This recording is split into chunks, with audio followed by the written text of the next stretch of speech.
Okay. Get started here in a couple minutes. So we'll go over one more thing really fast.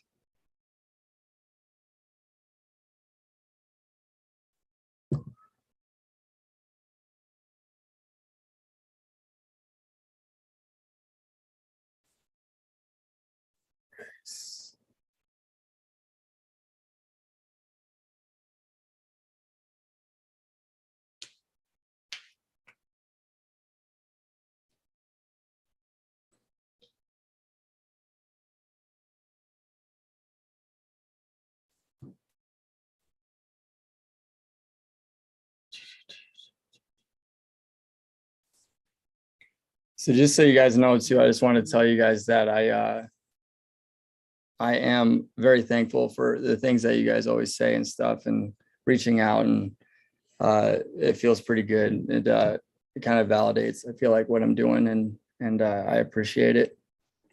What I'm going to do is I'm going to lead out with kind of a basic strategy of sourcing. I feel like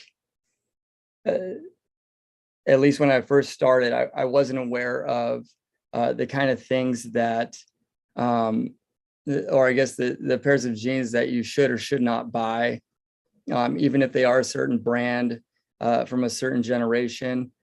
So I put together a little list, and I'm going to do a screen share here to start off, and I'll kind of go over as I see it.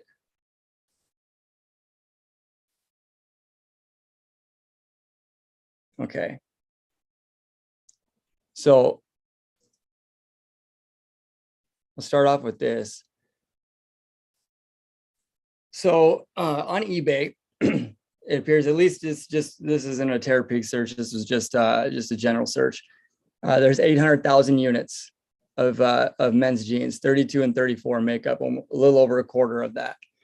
Of the 800,000, there's 250,000 sales, and 32 and 34 make up half of that. So when you're sourcing, there's really no, I don't know if you guys remember from the last call, but there was a drop 6 rule. The drop 6 rule doesn't really apply with 32 and 34 because you almost, I mean, I don't know that I've ever seen a pair of like 32 25s. They just don't really exist. So anytime you get into the 32 34 area, it's a safe buy. 30 and 36 make up about a quarter to 30% of the sales. And then 31, 33, 35 are about 15%, give or take.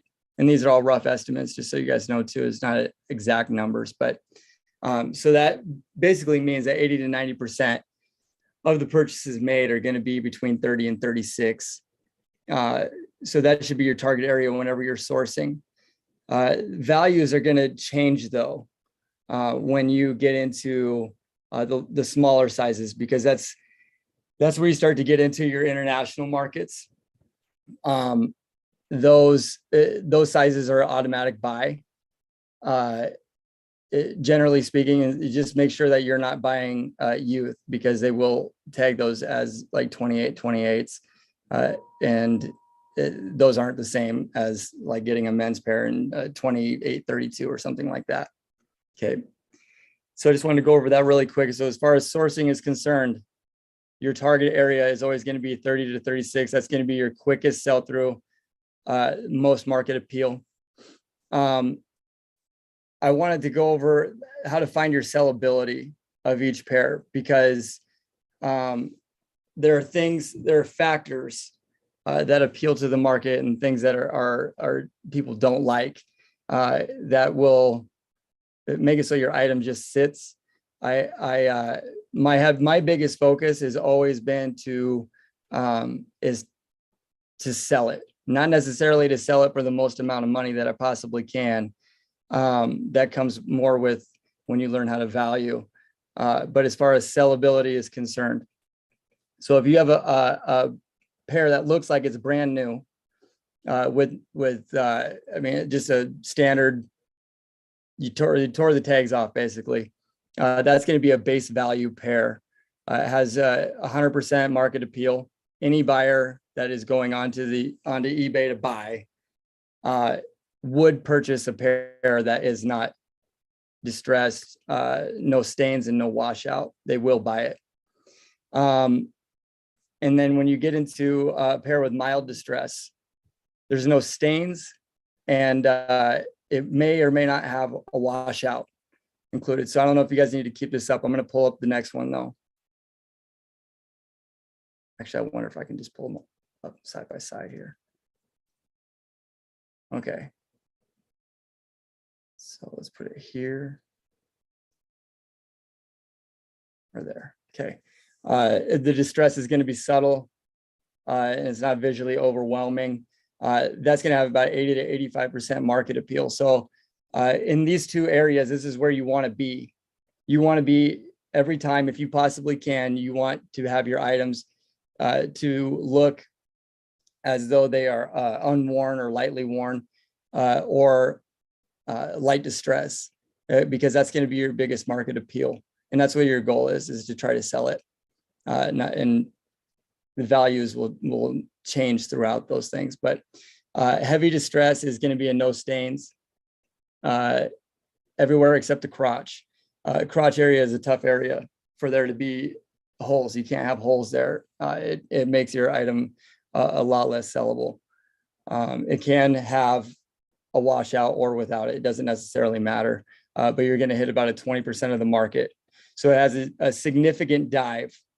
1 out of 5 people would be willing to purchase an item that is heavily distressed. Okay. Now, if you have a heavy distress with stains, it's basically the same as heavy distress, except it is stained. That you're moving down to the 10%, and then stained with no distress is your absolute worst.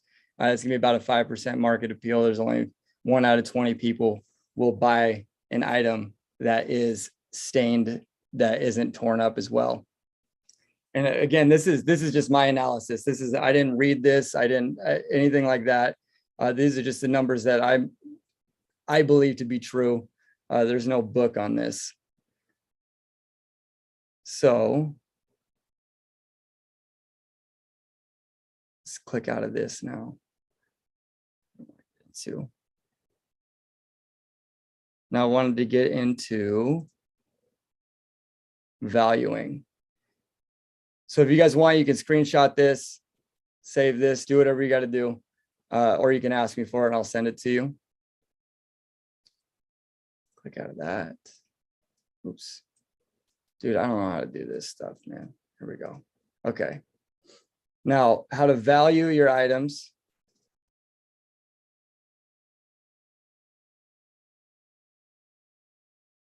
Hey, Andy, I'm sorry to interrupt, but I think you're sharing the wrong side because we can't see anything that you're mentioning. Or at least I can't. I only see a folder that says denim call, but I don't know if you were showing something else. I am. Yes.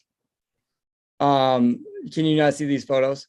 We see a folder that has a folder that says denim call, but like the thing that you said to screenshot, we don't know what was it. Well, how come it won't let me? Okay, I'm unfamiliar with this. Is there? So you guys can't see this? We see only the thumbnails of the photos. That's it. Okay. Well, how do you make it so I can? How do I make anybody? I would say I would stop screen sharing, and because there's an option that there might be like only a certain side of your screen, and then there's option to do everything. So I would hit stop sharing and then try sharing again. Okay. Share screen. Okay. I can just show, oh, maybe I just did the folder. Okay, well, I'll try this one. Yeah, much better. Now we can see. You can see these? Okay, well, let me get those other ones up so you guys can see those really quick. I'm sorry about that, guys. Okay, so this, if you guys want to screenshot this, again, this is my analysis. There's no, I mean, these aren't figures necessarily that are from a book or anything like that. Sorry, let me get both of these up at the same time. Okay. Can you guys see this? Yes. Okay. So I'll give you a second to go ahead and screenshot that.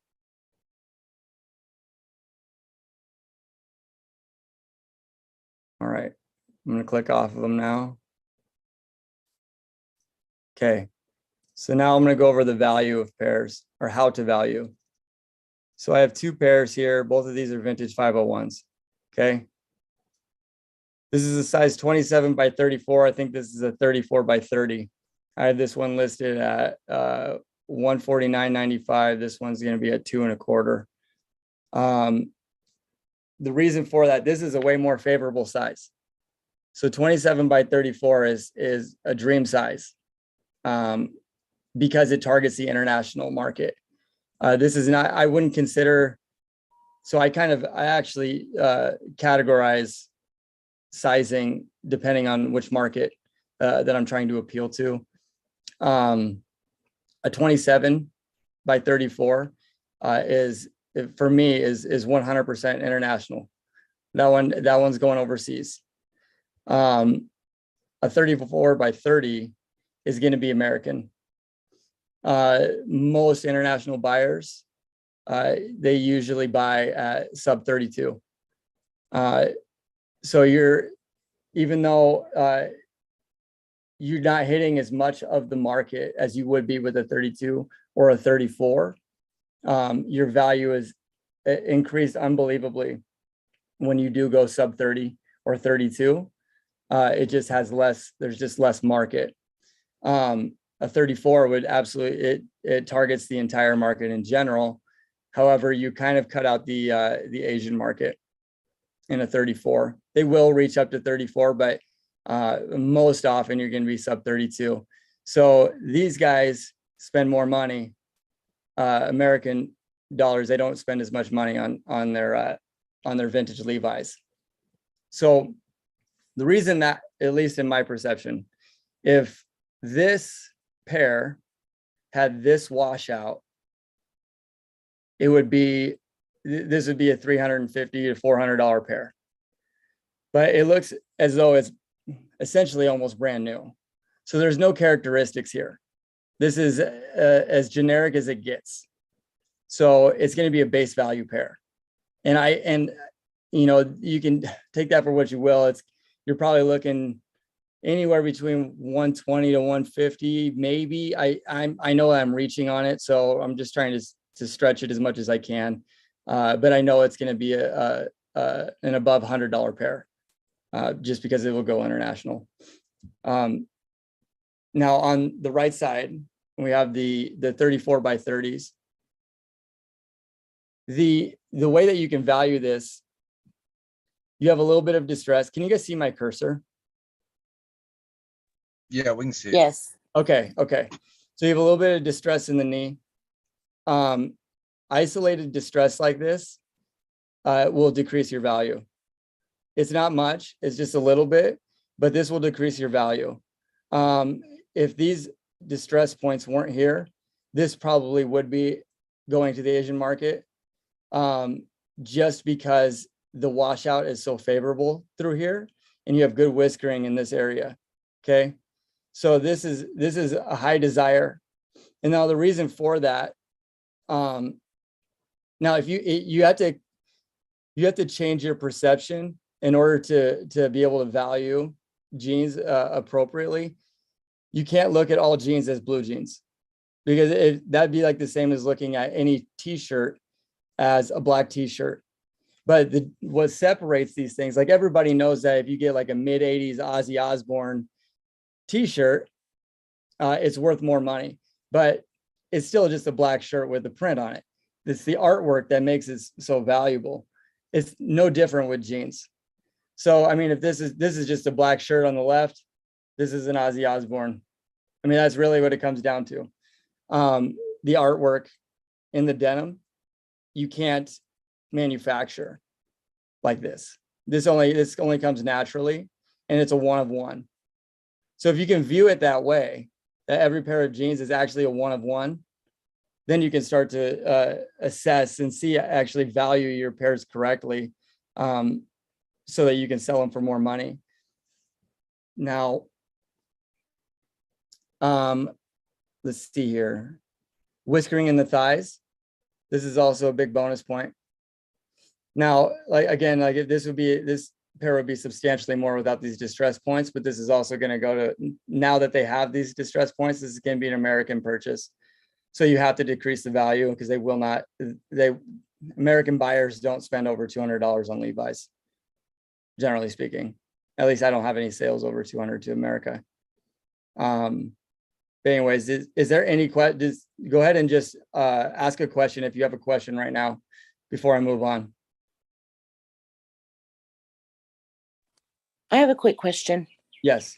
Is the Asian market really primarily only interested in Levi's or just vintage denim in general? Vintage denim in general is good, but it depends how vintage. Now if you go into Levi's, it's a lot more open. So you have any era prior to 2002, as long as it's made in the United States. So you can go backwards from there. Now, if you want to get the Asian market would also be interested in stuff like Oshkosh, but it has to be like super old. You're looking at like 70s, 60s, 50s. The only thing that you're gonna find that will appeal, I mean, at least fairly often, is going to be Levi's, USA Levi's, and really just 501s. If you start branching out to the other ones, you're probably going to get an American purchase. And at the end of the day, the only reason I categorize these things is because the value is unbelievably increased when it's going overseas, because they spare no expense. If they have a pair that they like, they will buy it.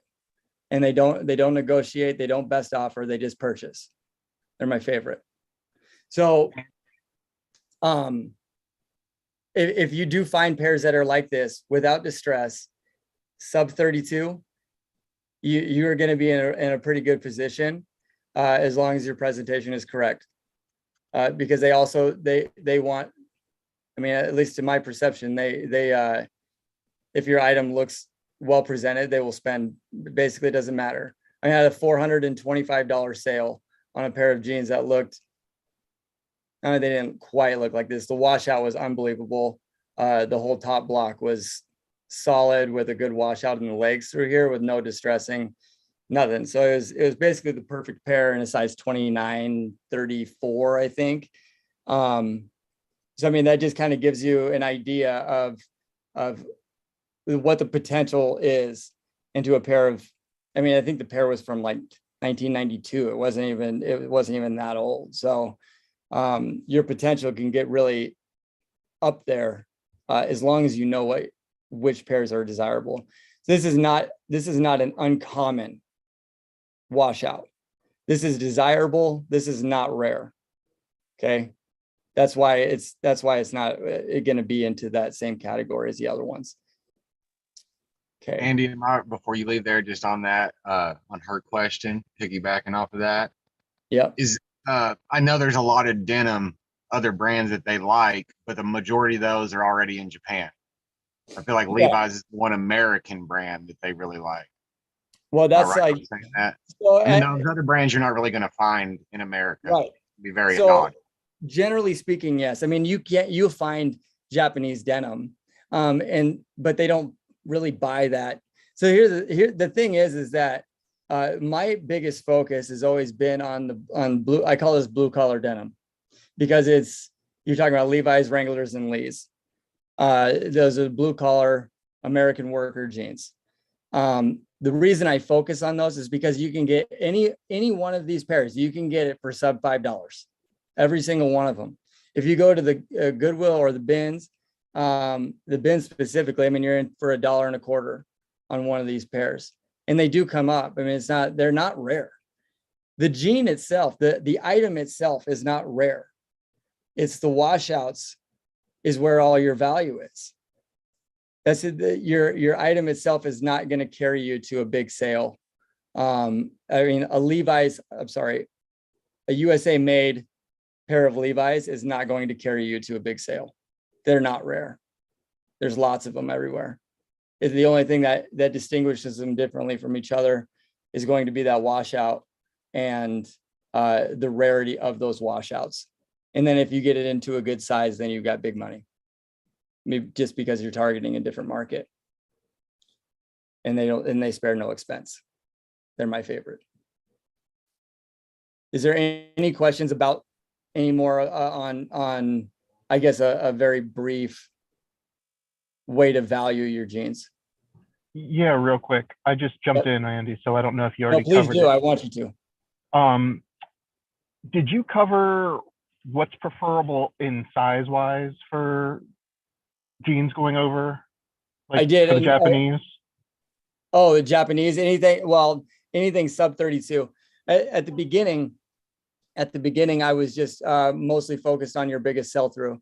So the sizes that will sell fast, okay, and ones that you're going to find often. That was what the those two notes. They're just Samsung notes pages that I put together. Those are mostly targeting your fastest sell through sizes. Just predominant amount of Americans, that's their size. So that's kind of your focus and your target there. Your value, the value of the items changes dramatically when you start getting into sizing. And that's, you could get this pair on the right. If this pair was like a size 40 by 32, it's a $35, $40 pair.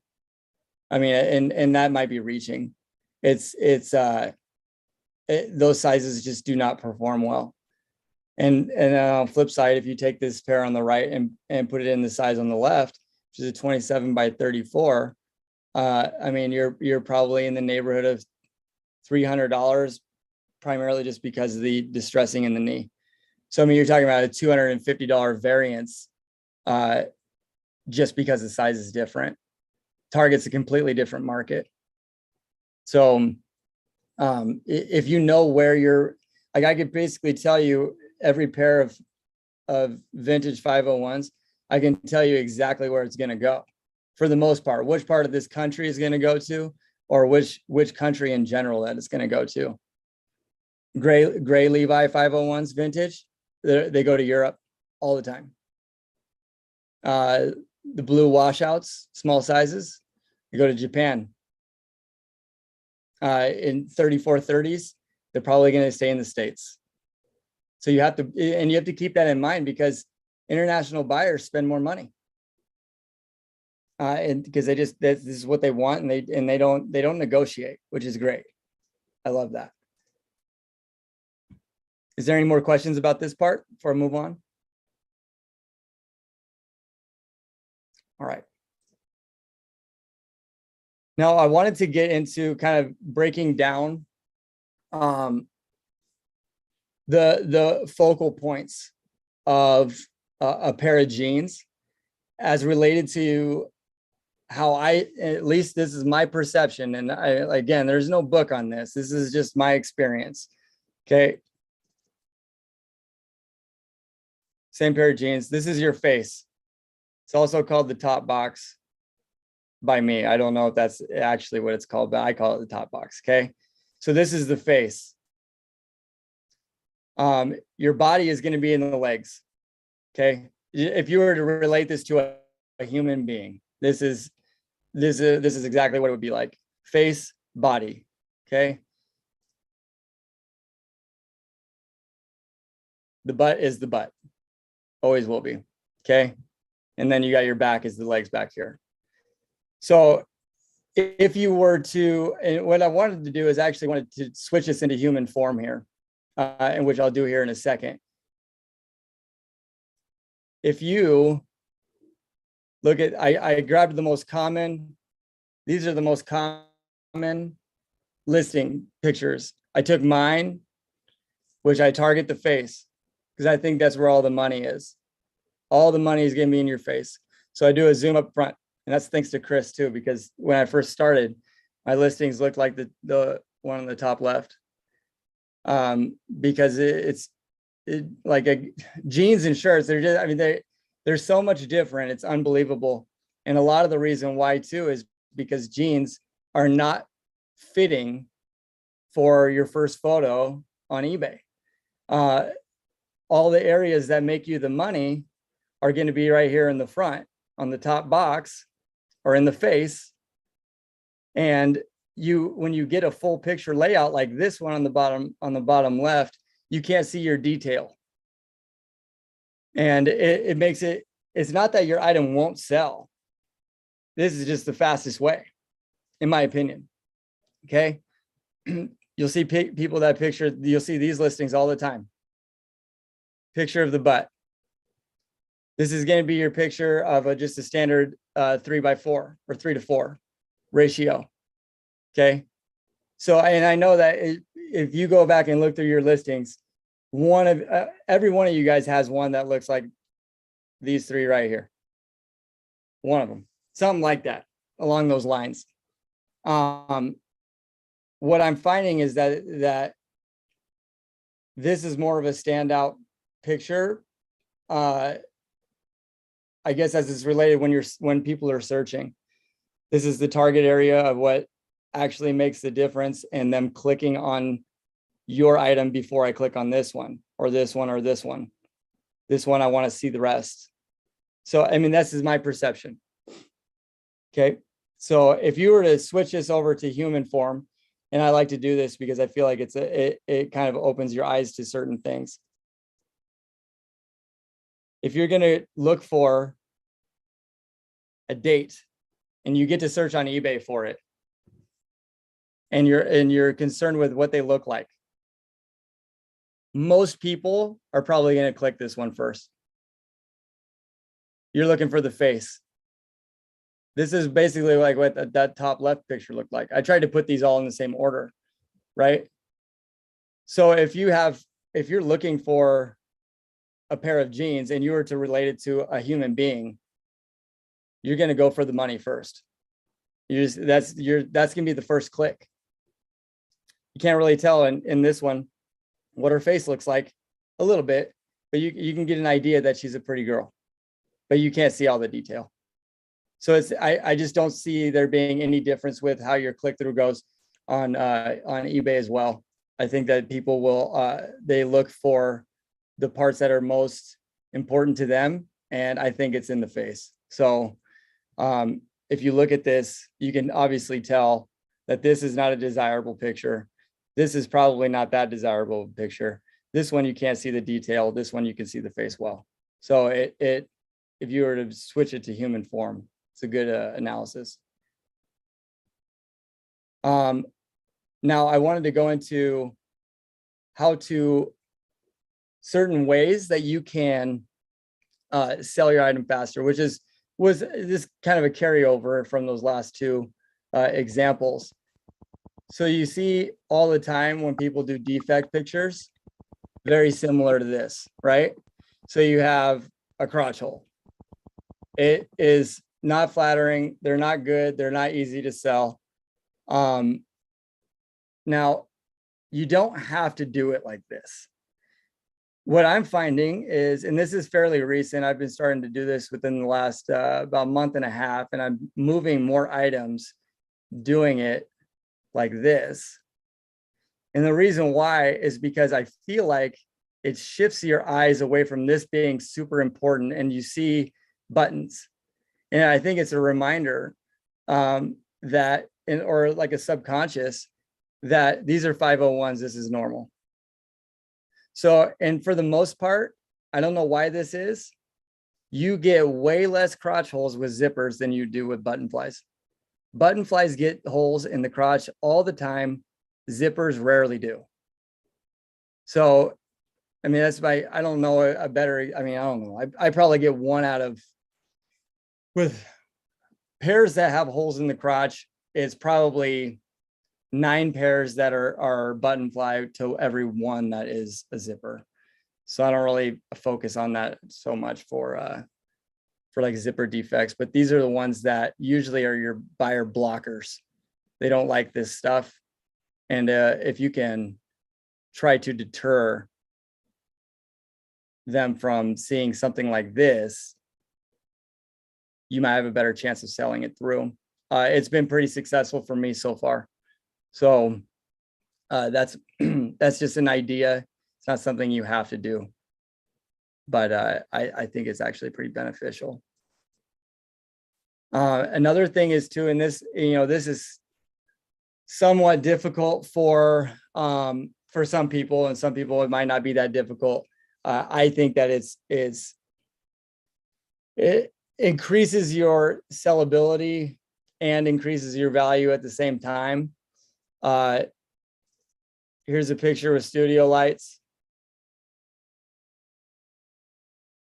Here's the same pair with natural light. Okay. So if you have studio light versus natural light, if somebody's searching for blue jeans, generally speaking, they're going to take this one because it's more vibrant. They know that these are blue. It's not, I mean, it's buyers aren't as stupid as we might think all the time, but they know that this pair is blue and probably going to look like this. This one presents better. It's more eye-catching. You have a better chance of selling that through. And you'll probably be able to ask an extra 10 to 15% just for using this extra light here, or natural light. And I've actually kind of switched around a few things myself. I actually moved my entire location to outside, especially if it's overcast. I think that your photos turn out significantly better. And I actually increased all of my prices on my 501s up to 100, for the most part, up to 150, and they're selling at the same rate. So I increased by $50 on each unit, and it hasn't changed their the conversion. Everything's the same. So and I use natural light. I've always used natural light. I just did it in my room as opposed to being outside. So that's kind of some like very broad and basic. I just wanted to cover a few different things, but I mostly wanted to have a Q&A about these topics, and then we can go off into some other ones too. If anybody has any questions, let me see it. If I can, I'm going to take off the screen share and move into this. Let's see here. The chat. I'll check your chat really quick here. Okay. So first one I see here is from Jason. What do you use for tough stains before potentially distressing them out? Vinegar. I always try vinegar. So if you get into like a good pair of Levi's, say hypothetically like that pair that I had that sold for over, I have two pairs that sold for over $300. I would do everything I could to get out any stain in those. What I'm finding is that white vinegar, you let it soak in white vinegar, and then you try to wash it out with a scrub brush, light or dish soap. The thing is when you get into coffee stains and stuff like that, it's very difficult because you almost don't even want to distress those out anyways, because coffee stains leave brown threads. So I mean, if you have to distress, you definitely want your threads to be white. And if not, then you got to try to bleach them out. I mean, this is all dependent too. I mean, if you're dealing with pairs that could potentially get you into a top tier in a sale, it might be worth it. But if you're dealing with a pair of moderns, you just distress it out. You don't worry about it. But I'm sorry, just to go back to that, baking soda as well. So you can try baking soda, white vinegar, and like a Dawn dish soap. Let me see here.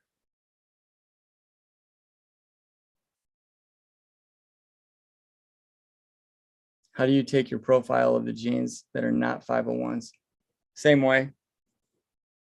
I take my photos. I'm very, very consistent with my photos.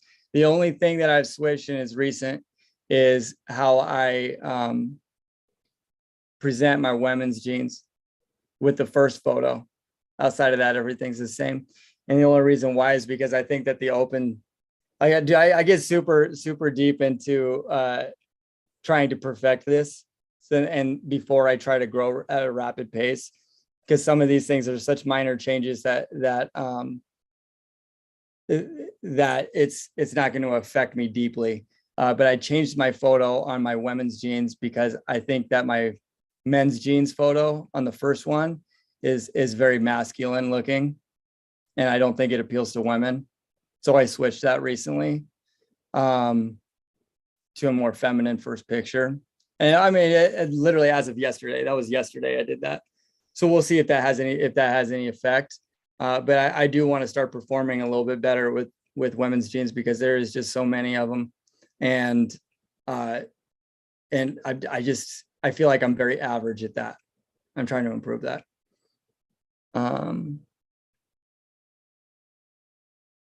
How do I feel, back to the subject of the face photo? Do you feel women's jeans will benefit from a face shot as opposed to a full length? So you know what? I'm going to screen share. I'll pull up my most recent one that that I just did yesterday, because I don't think it benefits the same at all. So I'm going to go into a listing that I posted yesterday. And I'll show you the changes that I made. Oops.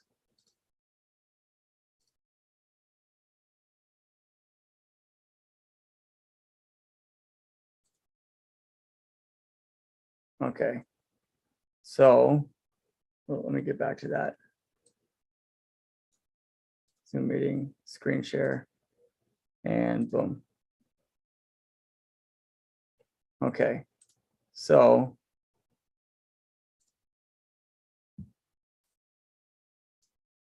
this is what I switched it to. Mostly because I think it looks more feminine. This pair I priced completely out of the world because it presented so well. And these come around so rarely that it's hard to price these. So I always start high and then work my way down. But this is general. This is how I aside from that first photo, this is how I do everything. Everything is no different than this. Rise, hip width, straighten all the lines. Thomas will love that. Inseam, and then if there's any blemishes, I throw them at the end. So I do think that this is going to perform better than the other one for a face photo, but you still show the face. It's just more feminine, in my opinion, at least. Okay, stop share. Okay. When you iron, do you use a cloth to avoid shine on the jeans? Ever steamed? I don't ever use a cloth. I go over them pretty quick. The way I fold them, I just haven't had any issues with shine. I do on black pairs sometimes, but I haven't seen anything that's led that to deterring a buyer. So I'm not going to change anything or add anything to that process. That's the last thing I need to do is figure out how to prep longer.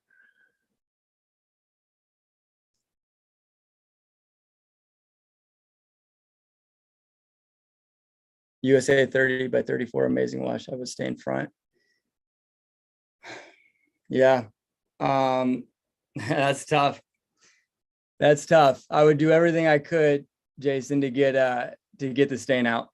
I mean, as much research. There's this one lady that goes down to the bins, and I swear to God, she can get any stain out of anything. It doesn't matter what it is, and she can get it out of there. I don't know. She won't tell me how she does it. I wish I knew, because she'd make me a lot of money. How do you distress jeans? I'm going to put together a little video for that. I even brought some stuff that I could show you briefly. I'll probably do that at the end though.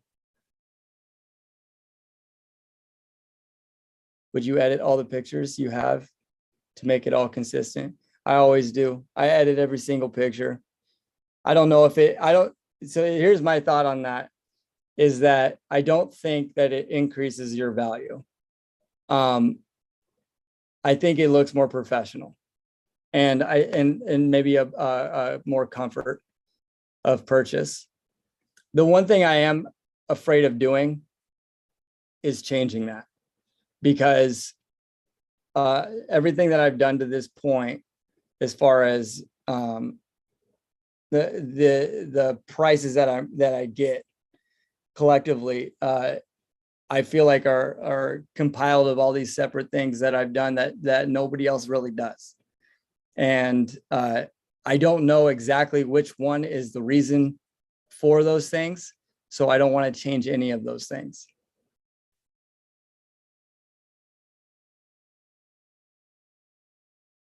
The jeans have bling, fancy pockets. Would you use that as the first photo?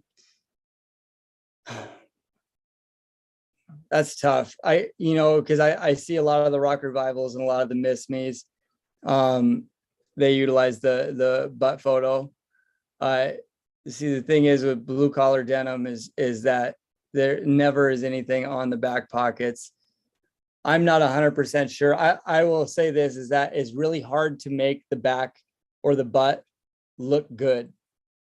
And primarily it's because it is the way the fabric is cut. It just does not present very well. I haven't had any success with it. I have tried it. I think that if you had, I don't know, there's some of the best women's jeans sellers that I see, they actually put them on and they put if you go and look, you'll probably find it. It's just the right butt cheek of her butt with, the back pocket showing all the features, and she kills it.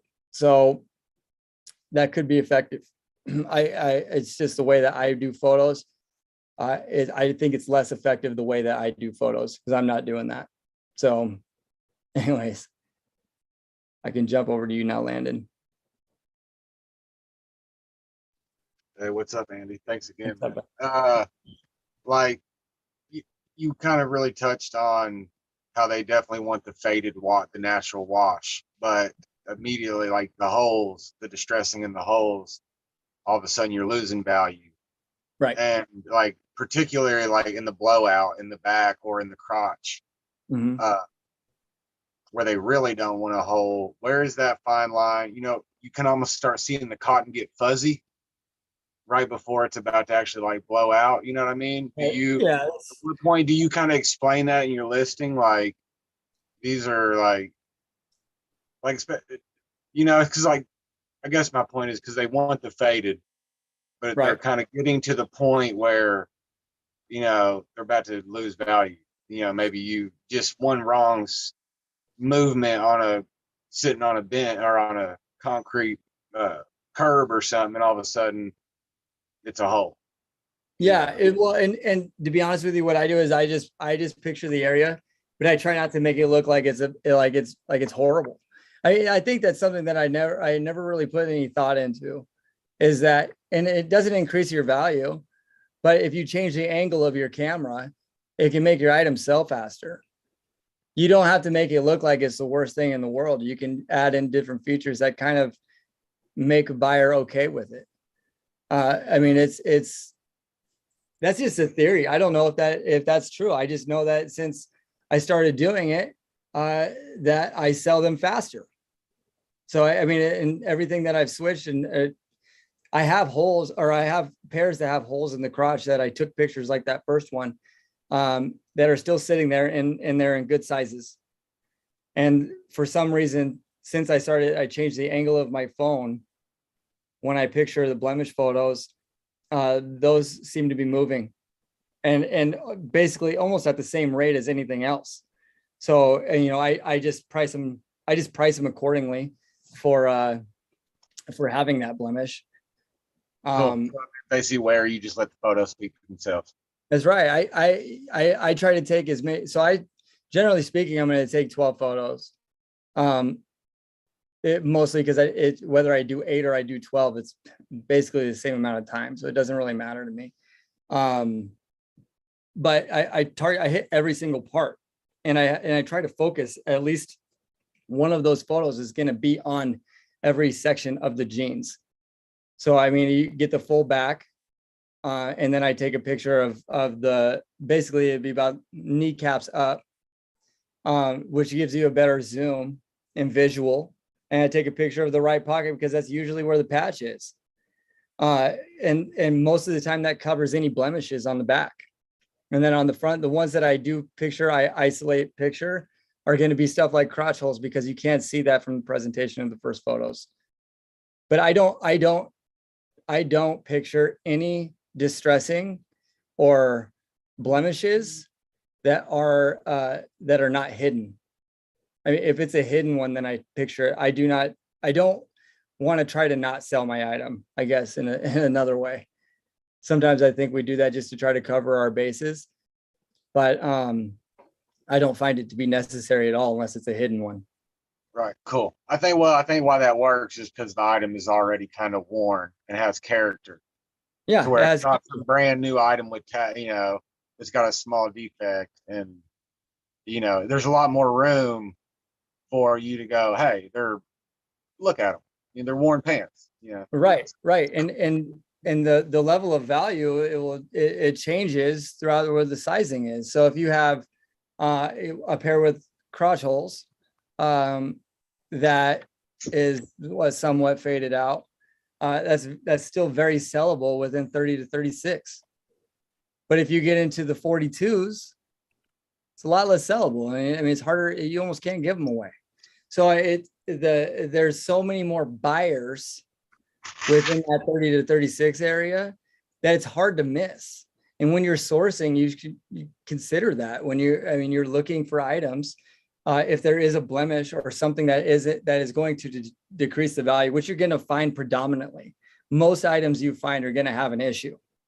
It's how fast can you clean them up, or how bad is it? And then you just value it. And if it's worth your time, then you buy it. The nice thing is when you have once you figure out how to value your stuff, right? Like, so you got your washout, beautiful washout, got a big stain in the thigh, something like that. That that you're going to appeal to more of the market if you get that stain out.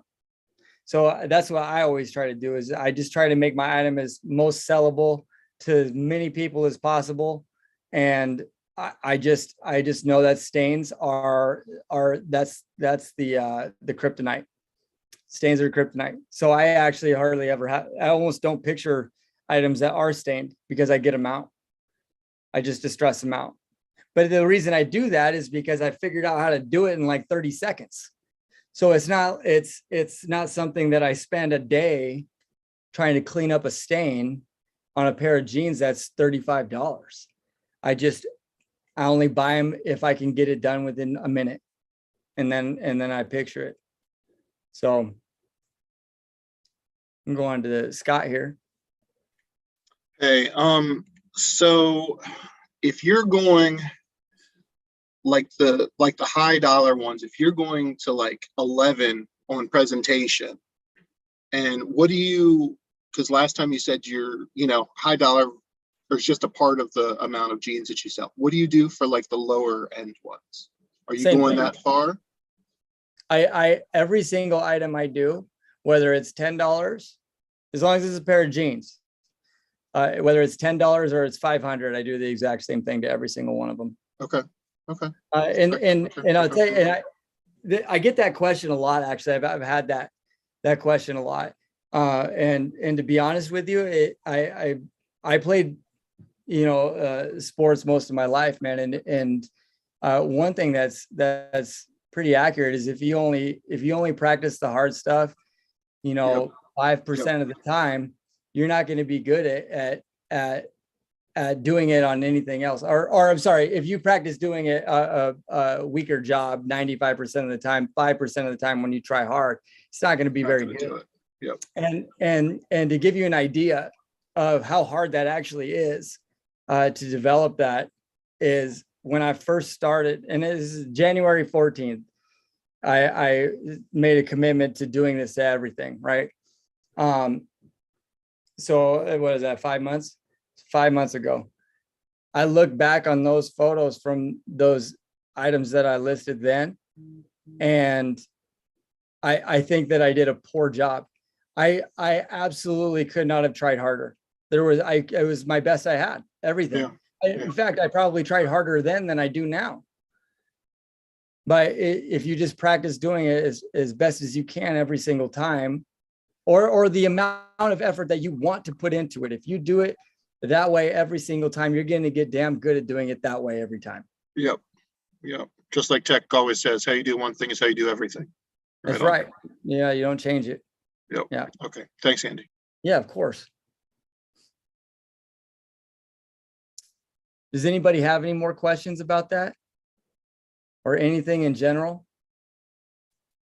I mean, I was trying to make it brief because I thought last time there were so many questions and I just wanted to keep the floor open for you guys if you had any questions. You want to go over Wranglers? So Wranglers are a little bit different than Levi's in general, but they do share a lot of the same consistencies.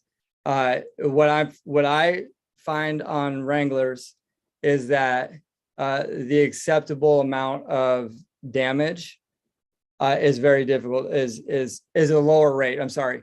So you can have a pair of Levi's that are fairly banged up, sort of in the middle between heavy distress and mild distress. They have a more difficult sell through. They don't sell as fast as if they are immaculate or if they are super washed out or heavy distress. That's at least from what I see on sales, and I price most Wranglers about the same. They don't, if it's a modern pair of Wranglers, like 13 MWZs, used, I usually just throw them up for $20. They're a dime a dozen. You just get them by the bushels. So if I have access to them like that, I'll just throw them for $20. Unless they have a really good washout, which their value increases. They're pretty easy to sell in good condition. And you'll find them pretty often in good condition. They're not fun to distress. Their denim is very thick and difficult to move, or to distress out.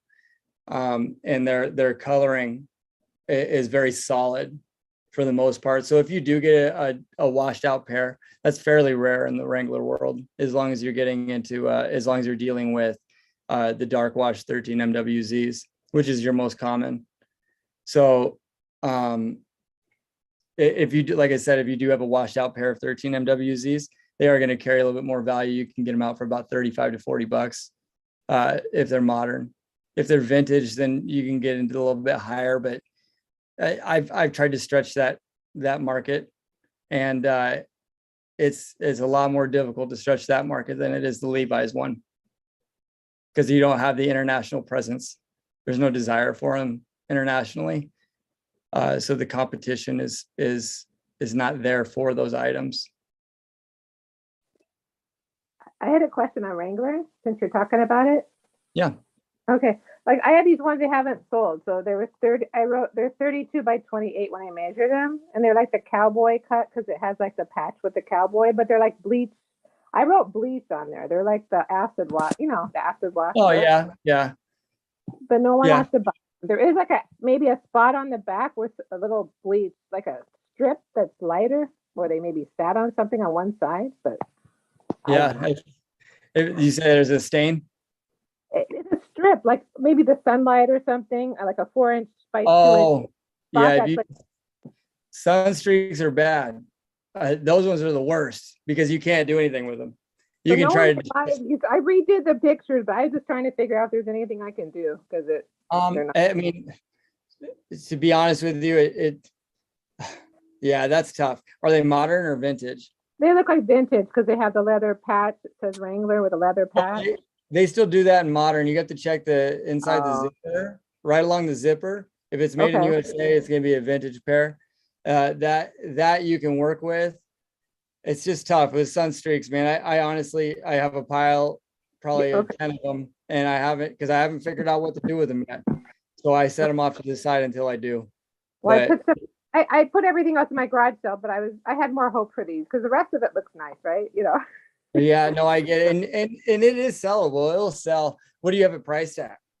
Well, I had it down to $6. Now I put it back to 24 plus shipping. It was down to 5 or 6. So Yeah. I don't. Well, so I mean that's a pretty good indicator of what those Open kind wide. of damages do. It's, you're probably looking for the one buyer, and at a 3228, that's a pretty rare Wrangler size. Yeah, You- I mean, that was measured more, but they cut the hem. So anyway, Oh, they cut the hem too? I hemmed it, you know. Oh, if they're hemmed and sunstreak, man, that's, I'd probably move its way to the garbage pile. But what do you call that look? It's like, I would have called it in the past acid wash, but what do you call the real light blue? What name would you call that wash? So if it's if it's a light blue, I mean, acid wash is gonna be like splotchy.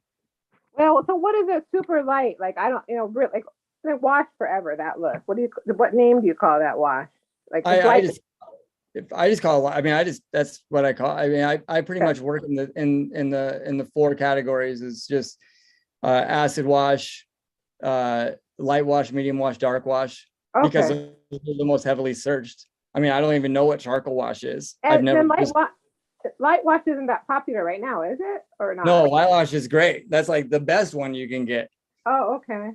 Light wash is super popular because it carries over into the women's category really well. So you'll get, if you have 501s, for example, I always go back to that because it's my heaviest seller. If you have light wash 501s, women are more prone to buying those as well. So you almost get the entire market off of a pair of vintage 501s and light wash. Yeah, the finding of the next thing, right? Yeah. You're doing Yeah, good at finding. dark wash doesn't perform at the same level. The one thing I have found is that the 501 raw unsanfordized in the dark, it performs better in the bigger sizes than the other pairs do.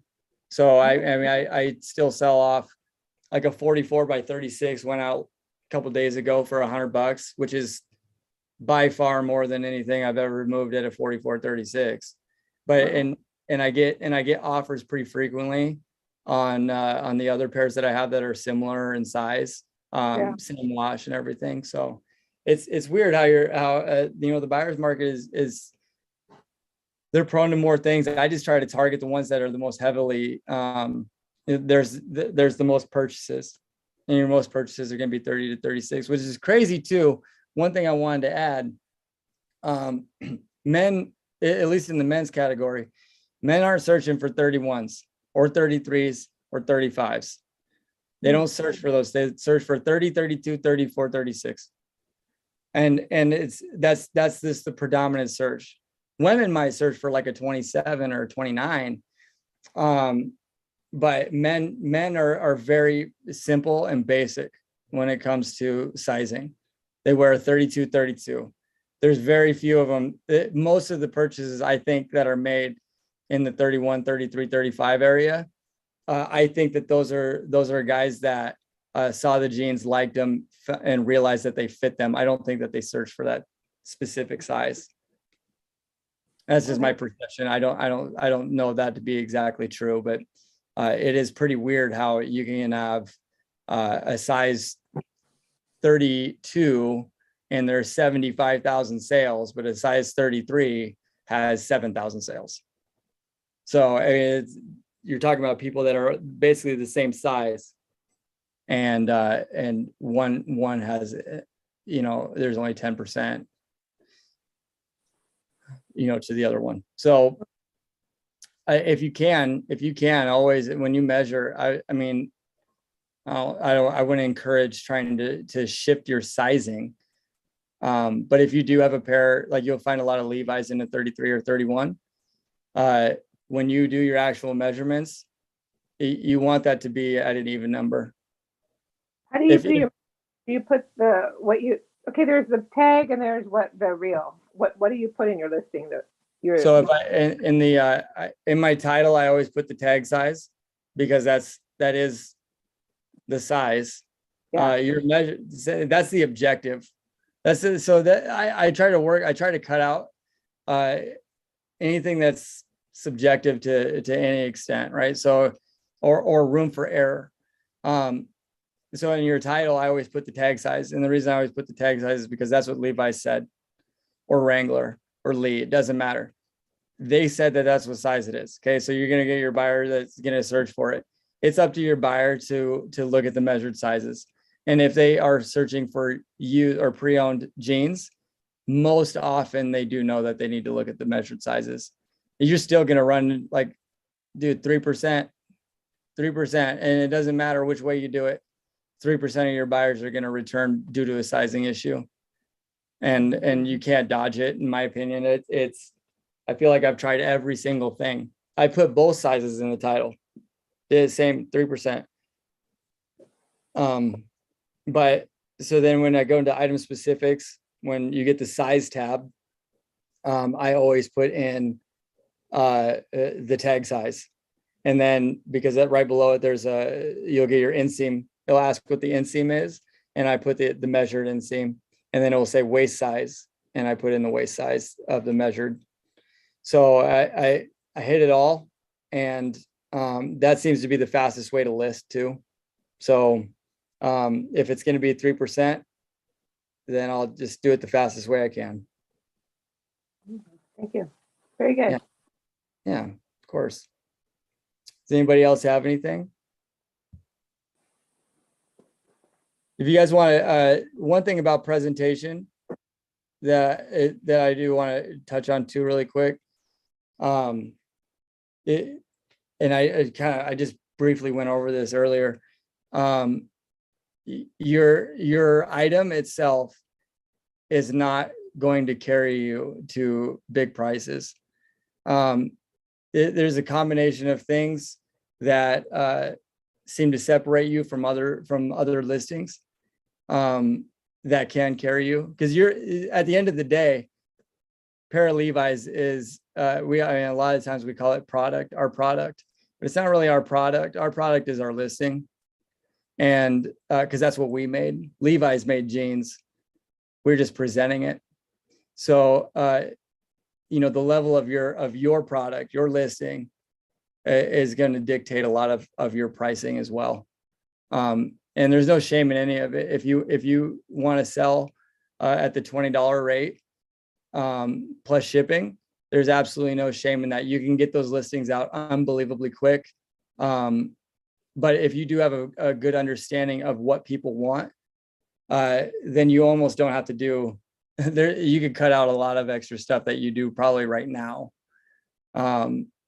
Because most of the time, if you're selling jeans at $20 that are vintage, or even $30 that are vintage, you're probably going to be selling them to somebody else who's going to sell them, at least in the vintage Levi's category.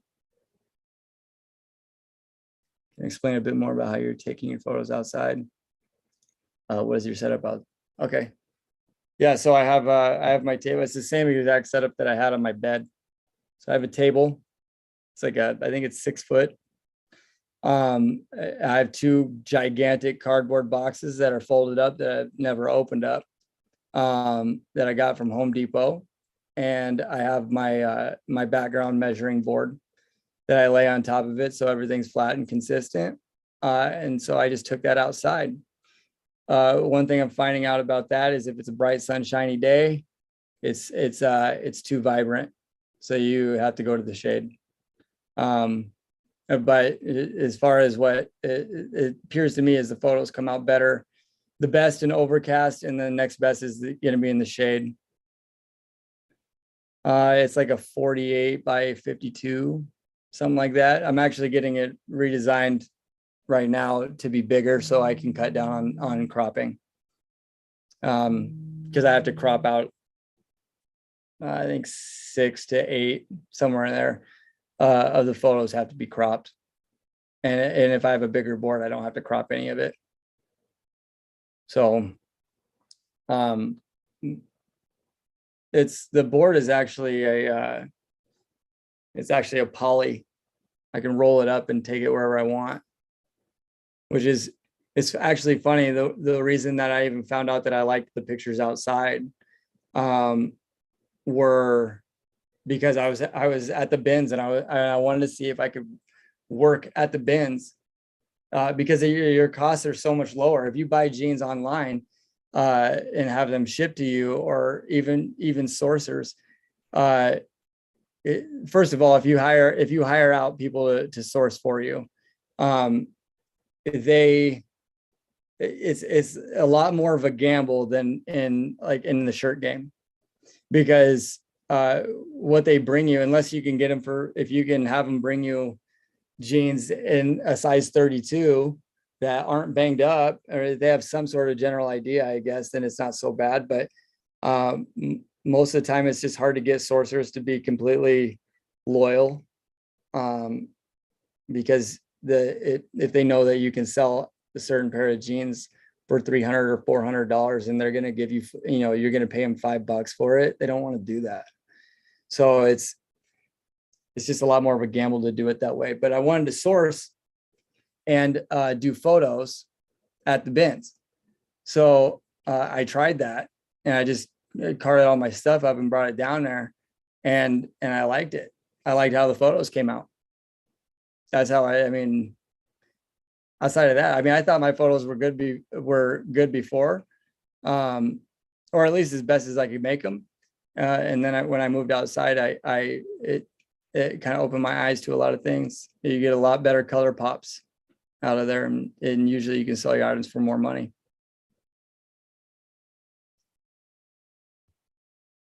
All right. Is there anything else, or are we good? Hey, Andy. Yo.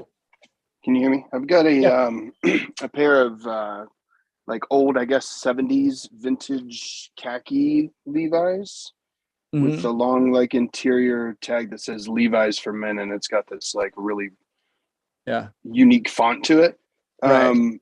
Is there any value to those? I know they're not like the polyester, they're more of like a soft work, normal khaki material. They're moderate, average at best. You can sell them. They are sellable.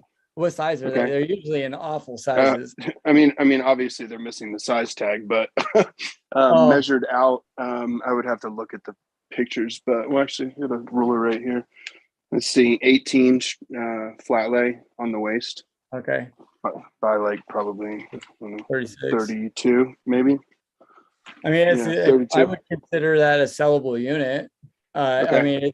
It will sell. It's vintage. It's probably not going to be 70s though. It's probably going to be 80s. Okay. And you can tell that if you look at the back of the top button. Is it 3 digits or 2 or 1? Looks to be 3, 5, 4, 5, I think. So that anytime there's no pairs from the 70s that have a 3-digit butt stamp. They're all Gotcha. that's like a post 80. You can find them in 81, I think. But 81 and beyond, you can find them. Cool. But they didn't have 3-digit stamps prior to that, so that's an easier way to date. Awesome. Yeah. Cool. Thank you for all of your knowledge. This has all been really helpful. Okay, good. I'm glad. Levi's red. What do you mean? I picked up a pair of jeans, and the tag on the back, it has it says Levi's, and then underneath it in script, it says red, and it has 2 red horses and guys with whips. Yeah, that's a modern, it's like a I think is it called Levi's Performance? I'm gonna open it up. I think I just sold that pair. Let me see that back. And there's usually one that's solid white too, like that. Oh, that's a different one. Yeah, I've never seen that back patch. What's the tag look like? Inside, let's see. Yeah. Hold on. I'm really bad at jeans. I don't sell very many, but these. That's okay. Can you see that? Wait, hold on. I had it focused. No, it's okay. I have a general idea. Yeah, it's just a recent release. The thing is about the recent releases is that they're very set. You're not going to get any extra money out of it. That's just to me, that would be a product that's just a researcher, because they do so many, they have so many different stuff, especially in the moderns. Like there's performance ones and like that one there, like a Levi's red. They don't come out often enough. And to be honest, it's almost unnecessary to try to figure out. like, there's no subjective to those ones. That one's just going to be what it is. And you'll be able to find your pricing on that. So Apparently I priced it wrong because I've had it for a while. So oh, the answer is make it lower. well, I mean, additionally too, I think that in the men's jeans category, specifically is very title sensitive. And the reason for that is, well, at least the reason I believe that is because when I first started in January, I had my title structured a certain way.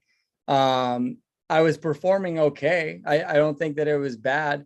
But as soon as I went back and when I thought I figured out a better way with my title structure, I went back and changed them, and it was like I would sell 3 or 4 of them a day. Everything I changed.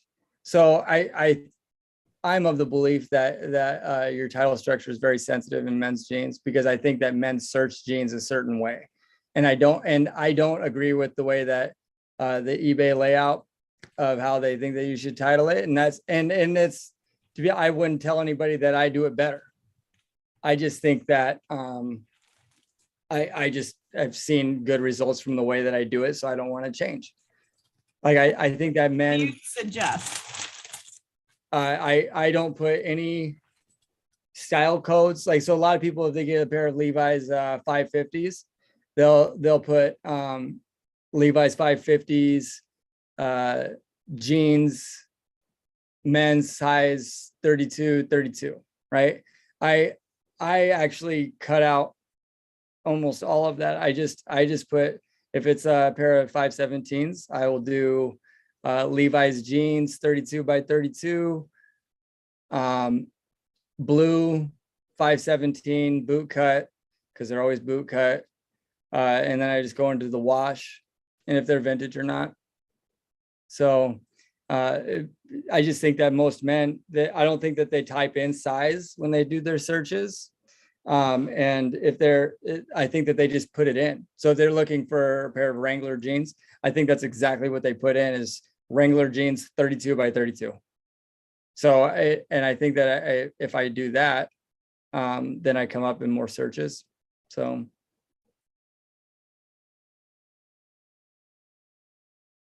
Why then keywords? Yep. Cool. Yeah, and actually funny when you say that, Tech, because as soon as I started switching I had a bunch of 90s golf polos when I first started, and they just sat, and I mean, they were giveaway prices, and I was like, I can't believe these aren't selling.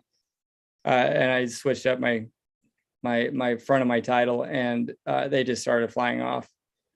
So it's strange. It's strange how sensitive titles are. But I mean, if you have anything else, if the tag says skinny straight, would you put that in the title?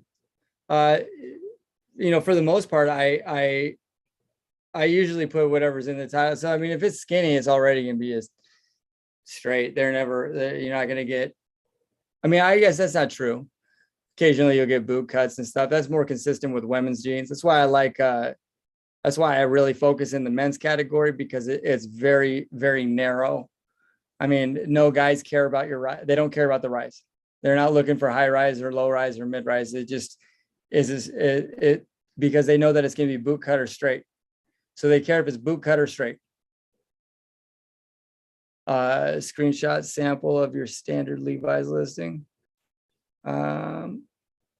Here I'll go into my page here, and I'll just pull up. You want like just like a modern? Is that what you're asking? Yeah, because modern's usually what I come across more. Right, predominantly what you're going to find. And I think that's something that everybody should be focused on more than the good stuff. You can figure out the good stuff later, but most of your sales are coming from the moderns. So let's see here. 501 Mexico. We can do this one. So this pair is just obliterated. But see, I know the thing is about this pair. Here, let me do my screen share here.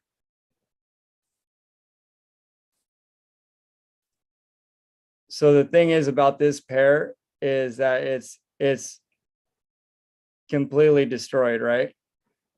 I mean, this appeals to a very limited market. But that market will also pay more for these things. So if they're destroyed like this and I put them for 15 bucks, it's not going to sell any faster than if I put it for 33. It's going to the same people and they'll pay for this. So is there any specific picture that you wanted to see, or you want to see the specifics?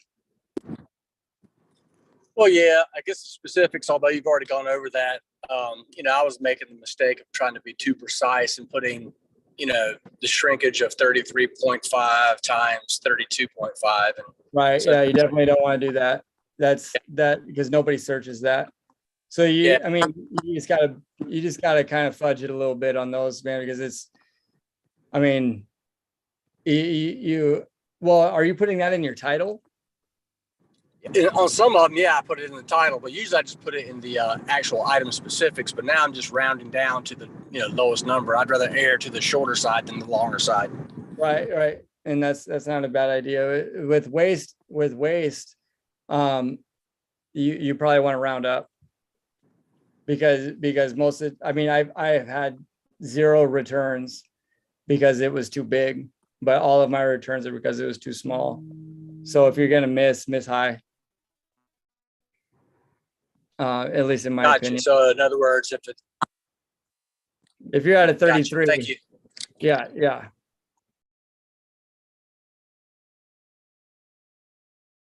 So everybody got that? You guys good on that one?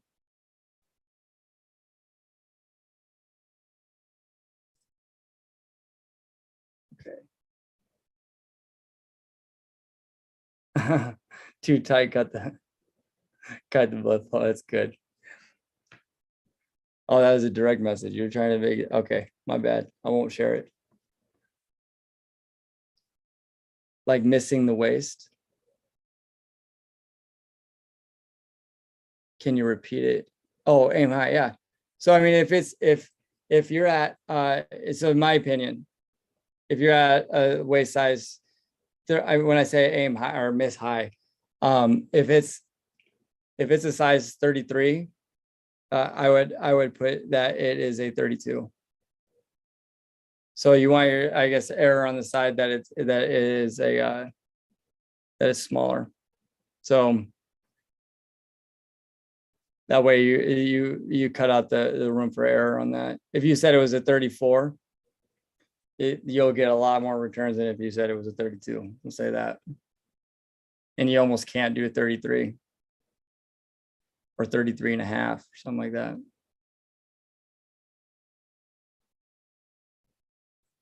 All right, anybody else? Same for women's? No, you don't have to, when it comes to the waist, you shouldn't do a half in the waist, but I mean, manufacturers put 27 or 32 and a half. If you get like BKEs and stuff, moderns, they do half sizes on the tag. So, I mean, I put in whatever's on the tag, but when you get to the actual measured sizes, I usually try to put the exact, a whole number.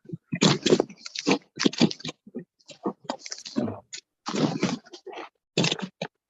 right.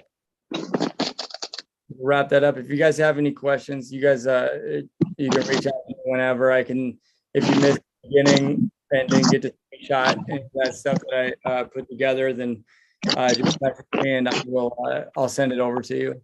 I have a couple of questions. Yeah, please ask. I can't really hear you. Sorry. John, you're unmuted. Is that Tom or Thomas? No, I muted him. oh, okay. So this pair, I don't know if you can see it. I've never seen these before. Yeah. It looks like, it almost looks like Japanese denim, is it? Let me see the tag. No, it's a Levi. Oh, yeah. I mean, it's the way they structured that is kind of, I don't know, that's got to be modern. That's Well- modern for sure. With that, I'm sorry. Yeah, it is. It Yeah, is. With It's got but I don't know what they're, you the know, 511s. are they? Okay. It was. So if you look at that first tag, the very first one there. Oh, yeah, they're 511s. Yep, 511. So it's just, they just did a double belt loop on the back. It's not And really it's gonna. got, like, You got a lumberjack. It's got double pocket. Yeah, that's a weird one. Yep. That's And that's a on the special front, model. It's got 1, 2, 3 pockets on the front. Yeah, that's a that's a weird one. I don't know that I've actually seen a pair of 511s like that. It's definitely modern and it's going to be a special model. And it's So greenish color inside. yeah, they'll do that with different pairs. Sometimes it's brown. If you go to the third tag down, so you'll have like the 511 on the front. There should be 3 tags. Usually there is. And then they'll have the size on the very last one. There's 2. Okay. Then you got to find, the second one. It'll be the second one. I wish it was a 3. Then I could explain it better. There's gonna be a run of numbers. Let me see those. Not really. Okay, on the bottom there, you see where it says the 511? The 0, I think it said 00. I can't tell exactly. If you punch it, 430. Yeah, 5. okay, type in that number into Google and it will tell you exactly what model it is. And it's gonna say it's 511s, but it'll tell you. Adjustado. What was that? Yeah, it's a 3230 made in Cambodia. Yeah. Yeah. Okay. I just Well- had never seen that before. No, I mean, it's a short release type thing. It's not, I mean, I've never seen that pair personally. But it's a modern pair. And the thing is about it is when you start to get into like the double and triple pocket stuff, you should probably look, because sometimes, I mean, that's something that you find in a lot of Japanese pairs. Okay. Or Japanese denim pairs. So it might have more value than just a standard run of the mill 511s. Okay. And it's a good size. I would definitely believe that that's going to be you should price that above. So it's a size that would sell in your market. Yeah, well, they'll sell in any market. But it's a size that would sell in the Asian market, like the people that you market. Yeah, but the Asian market is not buying that. That's going to the They're not? States. Okay. No, because it's not vintage. They don't really, they don't buy moderns. Just in general, they're only interested in the made in USA's. Okay. Then I had another one that was this one. It's got the red tag. Mm-hmm. It's missing the butt tag though. Yeah, that's okay. What's on the tag? It's got the let me find it. Is it a 3 tag? No. It has let me find it now.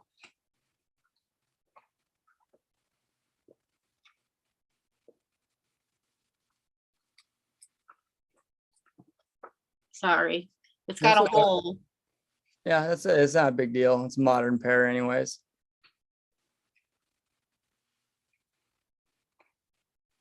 Maybe Yeah, it's it should be at the top near the waistband. If it's not there, then no, it's not here on this one. okay. Just hold it up and let me see the leg style and I'll tell you what to put it as.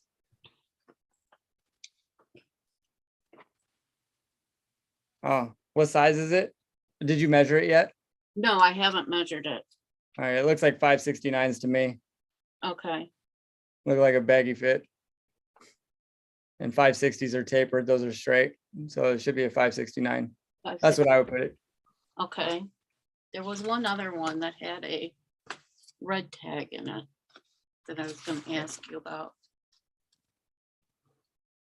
Sorry. No, it's okay.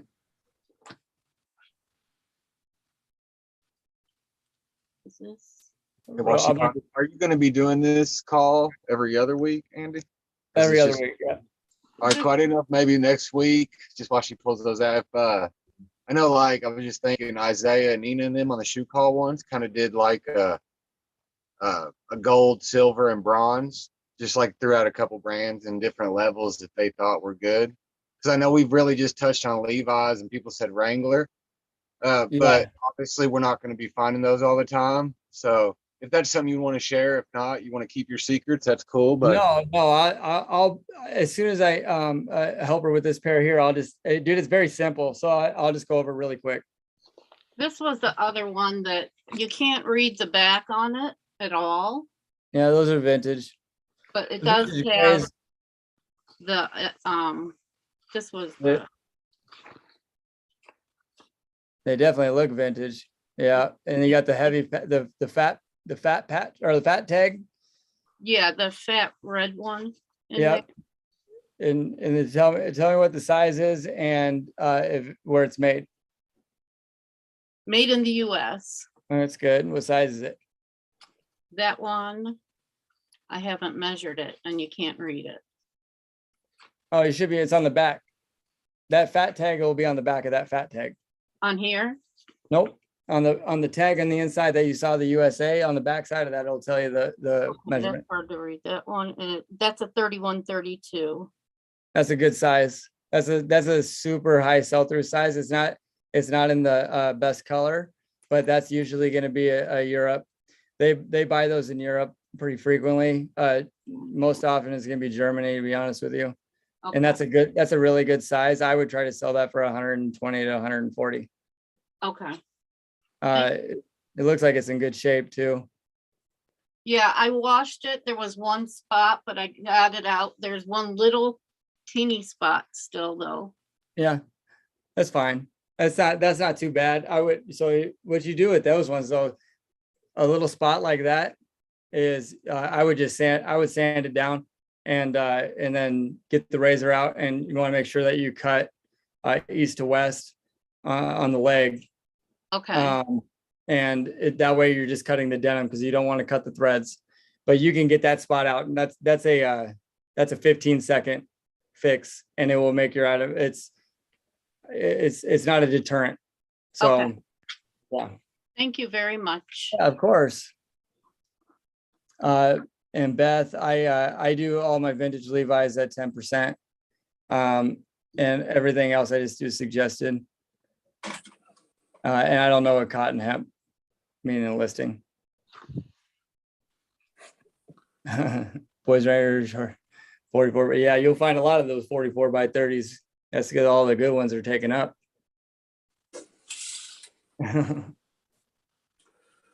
Anyways, is that good? Well, I got one more here, Andy. You got Yeah, a sec? cool. All right. Yeah. Well, this one appears to be Women. made in the USA, women's, exactly. And then the tag has got a bunch of numbers on the tag. Yeah. So it's 26501. It says this is going to be, well, what's the front side say? It's definitely going to be between 80. It's like 88 to 93, but I didn't see the spot where that would have been consistent. No, yeah, those they're women's 501s they're going to be in the 87, like I said, 87 to, or I'm sorry, 88 to like 93 area, because in 94 they would have switched it. 26501 544 106. Oh, maybe it's 86. But that's a weird, I mean, I've never seen too many tags. That's got to be October 86. What's the back of that button? Is it five? Oh, those are pinstripes too? Yep. Yeah, dude, those are killers. Yeah, 540. My wife is snickering in the background because she loves finding the good stuff. Well, that's the best pair. What size is it? 11? Yep. Yeah. That's probably the best pair of women's 501s that you'll ever find. What? Yeah. So what, it So, feels like- like the Antique Roadshow here. So what would these be valued at, right? Dude, I tell you this, I've only seen one pair. So I mean, they're unbelievably rare, and pinstripes are pretty popular right now. I would have to do price comps on those. I'll right to you today, Andy, overnight, $1,000. I'll pass on 1,000. Ain't getting that high. There's a guy here locally that has a pair that has blue pinstripes, and this is a place that I usually buy my 501s from. And they usually sell at men's Levi's anywhere between 40 and 60 bucks a pair. He has those pair, and he's an enthusiast. Oh, are they hemmed? They're hemmed. No. Yeah, I know. I think they seem to Well, be. yeah, they are. So what you got to do is you got to rip that out. I would take it to a seamstress and have them up. Cost you 12 bucks, I think. But you Try to want put the original back on. What was that? Try to put what it used to look like, try to sew it back up. As best as you can, and make sure that they try to keep that as long as possible. You don't want short inseam. You keep as long as you can, especially in a 10. If you can get if you can stretch it to a 30 to a 32 in the inseam there, that's gonna be your best case scenario. So, but those are really rare. The guy that has them here locally in blue, same era, he has them priced at $250 in the store. So, which and he's selling in the Spokane marketplace. So it's, I mean, that's a reach. He's probably not going to sell them for that price, but this guy's a super big Levi's enthusiast, and he is usually pretty tight or pretty close on him. Yeah, a little stain there. Yeah, we got a little stain there. Yeah, gotta get it out. Get it out. So Don't, that's but don't sandpaper. no, that's gonna be a vinegar one. You just want to get it out. You don't want to mess that one up, because that stain, if you run the sandpaper over it, it's gonna do nothing. It's gonna all it's gonna do is kind of weather it out. But the threads underneath that are going to be they're gonna be yellowed. It's like orange juice or coffee, it looks like. I think it may have been blood, actually. Eric. Oh, that's probably better. You can get that out easier than coffee or orange juice. Got it. So Got it. how? With vinegar. How? What do you do with vinegar? Just vinegar watered down a little bit. Yeah, I mean, I actually usually just apply white vinegar just straight to it. And what it does usually is it doesn't get it out. It doesn't get it out, but it really dulls it down. So then you can try for that. But I mean, there's a whole bunch of different methods that typically I don't do that with. It's hard with white ones, man. When pinstripe was the worst for that, because you can't bleach it. I can at least bleach white stuff, but in the pinstripe, you got to figure out how to get it out. That one's going to be worth it. Beth is saying salt. So maybe, I would probably try to sell once they get hemmed, as long as they're at least a 30 on the inseam and they're a size 11. I would probably try to sell those for $250, but you got to get that hemmed by a tailor, and he has to use the same thread consistent, make it look the same. It shouldn't be more than 12 bucks, but I would definitely I would be excited about those ones. Awesome. Thank you, Andy. Yeah, no problem. Stuart did a thing with blood. I don't know. Anyway, it worked really well on something I did. You put something underneath it and you tap it. You don't rub it. You just tap it with salt, and I don't know, maybe it's lemon juice. You just got to look it up. But yeah, lemon juice is another one people use, but thank you. I'm not the best at getting stains out. I'm good at cutting them out. I'm not the best at soaking them out, but anyways. All right, guys. Well, I'll wrap that up. If you guys have any more questions, you can reach out to me whenever you want, and I'm on the group. So, and I can also send you those files from earlier too. So anyways, I appreciate it, guys. Thanks a lot. Have a good one.